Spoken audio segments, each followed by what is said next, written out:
Texas tourist flies drone into World Trade Center and says, "Now I've got a great New York story." You can't make this stuff up. This is the New York Daily News. Let me close a couple of these advertisements. Boy, you know journalism is in a rough place when they got videos playing before you can even get to the article. Yeah. Here he is, our friend, drone pilot Adam Ismail, 22 years old, of Dallas. He actually self-identifies as a travel videographer, taking footage for his roughly 3,000 Instagram followers. Yeah, here he goes. I was making a personal travel video to show off my followers on social media. I post on Instagram. I need to make my YouTube pop off. So I got some competition over here on YouTube. People are doing whatever they can to make it big, including crashing drones into monumental skyscrapers. But let's read this from the beginning. So a Texas tourist accidentally crashed a drone into 7 World Trade Center. I'm not a New Yorker, but I think that's the shorter one. I think they have a tall building and then there's a shorter one.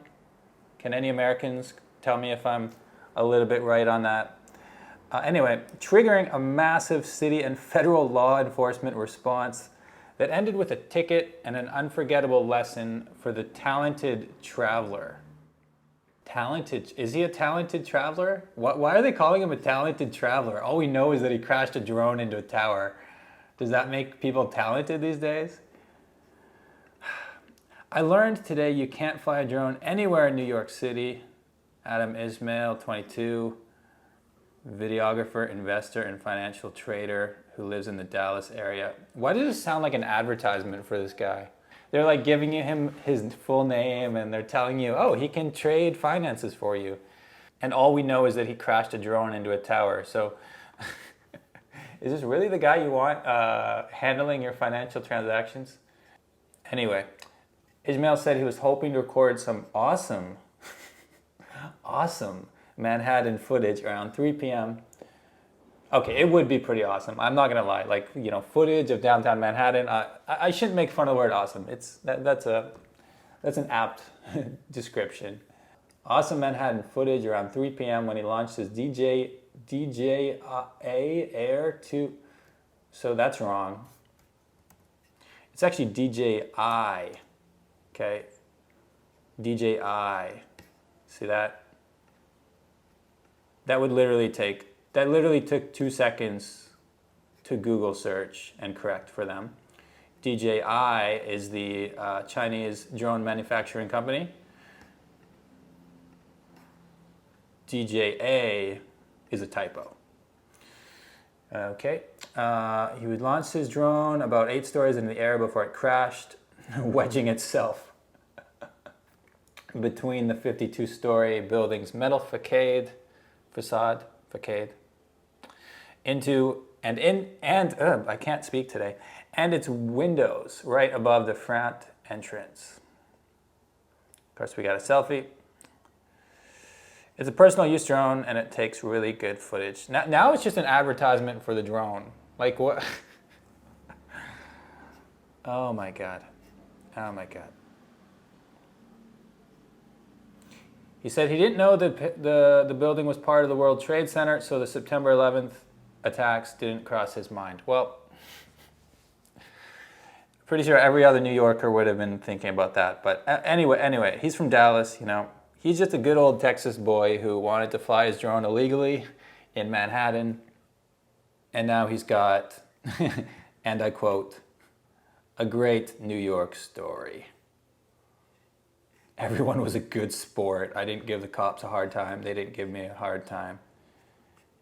I mean, it's to be fair, it sounded like the drone probably got damaged more than the building. It doesn't sound like a window got broken or anything, or I'm sure they would have had like the big pictures of this.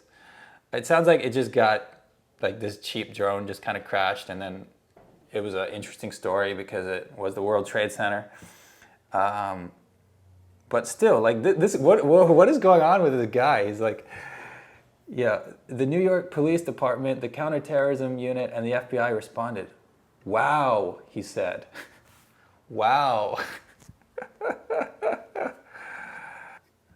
He says, I'm glad I'm not in jail. Well, you know, if you were an American, if you were a tourist from the Middle East or something, they probably would have thrown you in jail.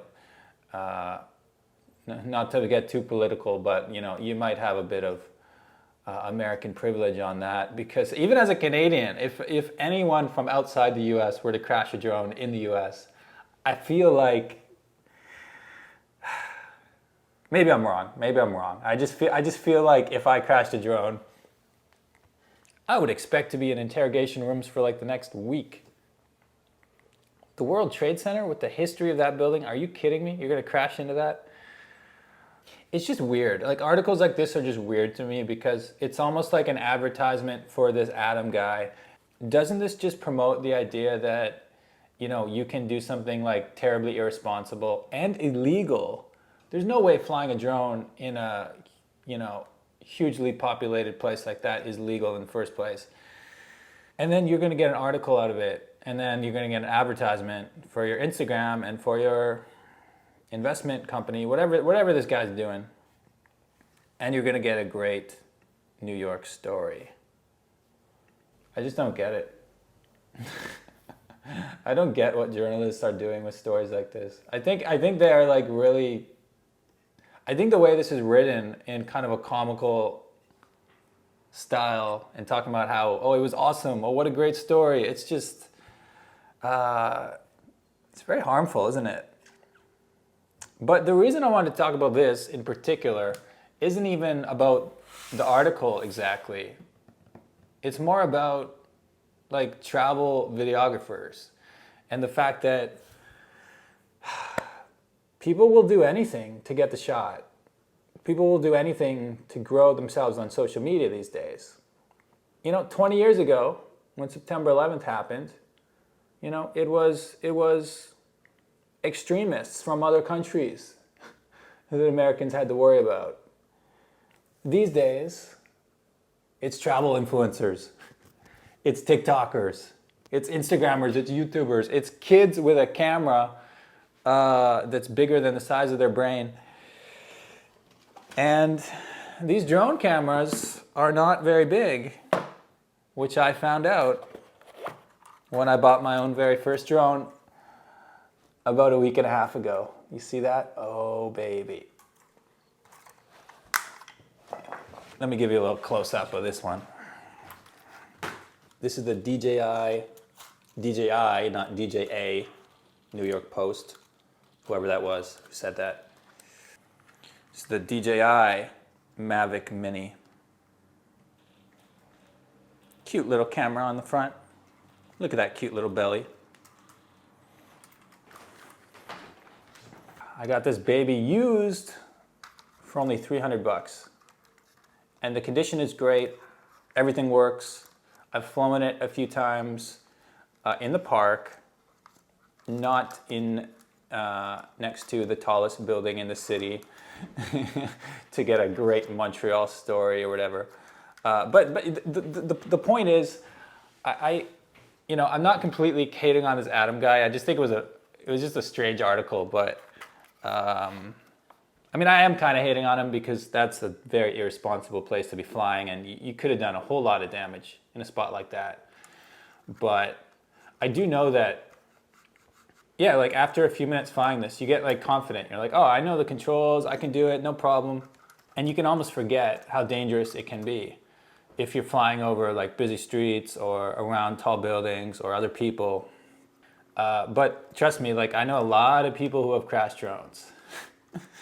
My buddy John crashed a drone in a cenote, which is like a Mexican cave. You know those like beautiful caves with underground lakes. He crashed his in there because the drone just lost the GPS signal because the cave walls, it could no longer find the GPS, and it just crashed itself.